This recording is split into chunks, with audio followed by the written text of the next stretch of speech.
Welcome to Tone Tips. Hey, good morning, guys. This week, we cover the first episode of Tone Tips. I think I'm going to do these once a month, or at least start off like that, and I'm going to give you a tone tip. So something that I do, but it hopefully will answer a couple questions for you, maybe things you didn't quite understand or you don't know how to approach.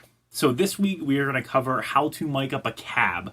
I've done some other videos on sound samples and directionally where a microphone is to a speaker, but how do you identify where it is? So that's what I'm going to cover right now. So if you'd like to check out some of the prior videos, they're here. But yeah, this is going to be pretty brief, but all you need is your cab and a flashlight.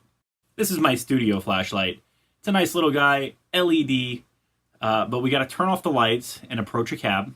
So I'm going to use my custom built 212 that's sitting right here that no one ever sees. It's this nice blue cab. It is loaded with greenbacks, but that is not really important when it comes to miking the cab. So let's get to it. Now, it's important that when you're approaching the cab, you have the lights off. This is the actual tip here. You turn the lights off, you grab your flashlight, you approach the cab, and you're looking inside to see the parts of the actual speaker. Now the speaker, it has the gasket, which is the end, the rim of the entire speaker. You have your cone, which is the actual part where it's kind of like falling back to the middle. That middle is the dust cap. So the closer you get to the dust cap with the microphone, the more aggressive that sound is. As you move away from the dust cap to the gasket, more low end, less aggressive, more round, that kind of thing. So it really depends on what you're going for. I prefer to use multiple mics on the speaker so you get different tones. Now, you can use the same mic, so you could put an SM57 straight on the dust cap or slightly off access to the dust cap. And then also, the middle of the cone where it's equal distance between the dust cap and the gasket, and that works too. You get a blended sound, which you can use, and then you can also set a microphone back from the speaker, a couple feet back, use like a ribbon mic or something, and pick up some more room sound, get more natural reverb, and that's really nice too. So when you're approaching the cab, get the lights off, and you're just searching for where you want it.